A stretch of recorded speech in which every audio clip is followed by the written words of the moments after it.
ಬಂದಂತೆ ಸರ್ಕಾರ ಏನೇ ಬರಲಿ ಒಗ್ಗಟ್ಟಿರಲಿ, ಏನೇ ಬರಲಿ ಒಗ್ಗಟ್ಟಿರಲಿ. ಯಾತಕ್ಕಾಗಿ ಹೋರಾಟ ನ್ಯಾಯಕ್ಕಾಗಿ ಹೋರಾಟ, ಯಾತಕ್ಕಾಗಿ ಹೋರಾಟ ನ್ಯಾಯಕ್ಕಾಗಿ ಹೋರಾಟ. ರಾಷ್ಟ್ರೀಯ ರೈತ ಸಂಘಕ್ಕೆ ಜಯವಾಗಲಿ, ರಾಷ್ಟ್ರೀಯ ರೈತ ಸಂಘಕ್ಕೆ ಜಯವಾಗಲಿ. ವಿಜಯಪುರ ಜಿಲ್ಲಾ ಬರಗಾಲ ಘೋಷಣೆ ಮಾಡಲೇಬೇಕು. ಎಲ್ಲ ತಾಲೂಕು ತಮ್ಮಲ್ಲಿ ವಿನಂತಿ ಪೂರ್ವಕ ಇದು ಭೀಕರ ಬರಗಾಲ ರೀ. ಇದು ಎಂದೂ ಬಂದಿಲ್ಲ. 47ರಾಗ ಸಜ್ಜಿ ಬರ ಇತ್ತಲ್ಲ, ಅದಕ್ಕಿಂತ ಹೆಚ್ಚಿನ ಬರ ಅಂತ ಕುಡಿಲಾಕ ನೀರು ಸಿಗುದು. ಆ ಪರಿಸ್ಥಿತಿಗಳು ಹ್ಯಾಂಗೆ ಮಾಡ್ತೀವಿ? ಉಳ್ಕಾದು ಎಲ್ಲ ಕಡೆ ಬೆಳೆ ಇದೆ, ಬೆಳೆ ಚೆನ್ನಾಗಿದೆ ಅಂತಂದ್ರೆ ಬೆಳೆ ಏನೋ ಹೊಲದಲ್ಲಿ ಚೆನ್ನಾಗಿ ಕಾಣ್ತಾ ಇದೆ, ಬಟ್ ಅದ್ರಲ್ಲಿ ಕಾಯಿನೂ ಇಲ್ಲ ಏನೂ ಇಲ್ಲ ಸರ್. ಎಲ್ಲ ಗೋಟ್ ಗಿಡ ಬೆಳೀತಾ ಇದೆ, ರೋಗು ಜಾಸ್ತಿ ಆಗ್ತಾ ಇದೆ. ಹಾಕಿದ್ದು ಇನ್ವೆಸ್ಟ್ಮೆಂಟು ನಮ್ಗೆ ಬರ್ತಾ ಇಲ್ಲ. ಒಂದ್ಸಲ ನೀವು ಯಾರಾದರೂ ಬಂದರೆ ನಾವು ಹೊಲಗಳಲ್ಲಿ ಎಲ್ಲ ಕಡೆ ತೋರಿಸ್ತೀವಿ ಸರ್. ಎಲ್ಲ ತಾಲೂಕದೂ ಪಾಸಿಟಿವ್ ತೋರಿಸ್ತಾ ಇದ್ದಾರೆ ಸರ್. ನಾವು ರೈತರು ನಾವೇನು ಮಾಡಬೇಕು?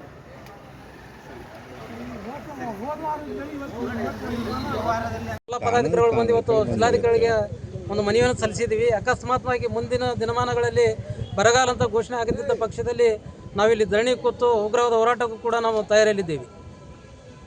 ಸರ್, ಈಗ ಆಗಲೇ ಬರವೇ ಸಲ್ಲಿಸಿದ್ರಿ, ಹೇಳಿದ್ರು ಜಿಲ್ಲಾಧಿಕಾರಿಗಳು ಸರ್. ಅದ್ರಾಗ ನಮ್ಮ ಸಂಪೂರ್ಣ ಎಷ್ಟು ತಾಲೂಕುಗಳಿವೆ ಬಿಜಾಪುರ ಜಿಲ್ಲೆಯಲ್ಲಿ, ಅಷ್ಟು ತಾಲೂಕು ಬರಗಾಲ ಅಂತಲೇ ಘೋಷಣೆ ಮಾಡಂತೇಳಿ ನಾವು ಒಂದು ಮನವಿ ಸಲ್ಲಿಸಿದ್ದೀವಿ. ಈಗ ಸರ್, ಇದು ಅಕಸ್ಮಾತ್ ಇದು ಡಿಲೇ ಆದಲ್ಲಿ ಮುಂದಿನ ಹೋರಾಟ ಯಾವ ಥರ ಇರುತ್ತೆ? ಉಗ್ರವಾದ ಪ್ರತಿಭಟನೆಯಲ್ಲಿ DC ಕಚೇರಿ ಮುಂದೆ ಉಪವಾಸ ಸತ್ಯಾಗ್ರಹಕ್ಕೂ ನಾವು ರೆಡಿ ಇದ್ದೀವಿ ಸರ್.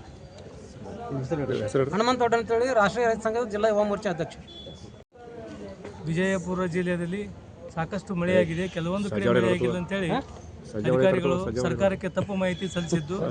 ಆದರೆ ನಮ್ಮ ಜಿಲ್ಲೆಯಲ್ಲಿ ಸಂಪೂರ್ಣವಾಗಿ ಮಳೆ ಕೈ ಕೊಟ್ಟಿದೆ.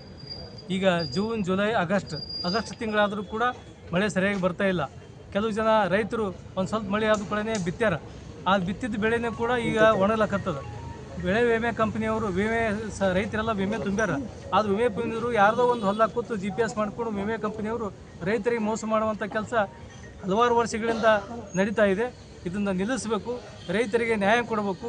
ಸಹಕಾರಿ ಬ್ಯಾಂಕಲ್ಲಿದ್ದಂಥ ಎಲ್ಲ ಸಾಲವನ್ನು ಸೂಟ್ ಮಾಡಬೇಕು. ಬರಗಾಲ ಕಾಮಗಾರಿಗಳನ್ನು ಘೋಷಣೆ ಮಾಡಬೇಕು. ರೈತರಿಗೆ ಮತ್ತು ಜನರಿಗೆ ಅನುಕೂಲ ಮಾಡಬೇಕು. ಕುಡಿಲಕ್ಕೆ ನೀರಿಲ್ಲ, ಜಾನುವಾರುಗಳಿಗೆ ಪರಿಸ್ಥಿತಿ ಭಾಳ ಹದಗೆಟ್ಟದ. ಅದಕ್ಕೆ ಅದ್ರ ಬಗ್ಗೆ ಸರ್ಕಾರ ಕಣ್ಣು ತೆರೆದು ಇದ್ರ ಬಗ್ಗೆ ಕೂಲಂಕುಷ ಪರಿಶೀಲನೆ ಮಾಡಿ ವಿಜಯಪುರ ಜಿಲ್ಲೆಯ ಸಂಪೂರ್ಣ ಬರಗಾಲ ಅಂತ ಘೋಷಣೆ ಮಾಡ್ಬೇಕಂತೇಳಿ ಈ ಮೂಲಕ ನಾನು ಆಗ್ರಹ ಮಾಡಿಕೊಳ್ತೀನಿ. ಹೆಸರು ಯಮನೂರು ಬಾಬುರಾವ್ ಕುಲಕರ್ಣಿ.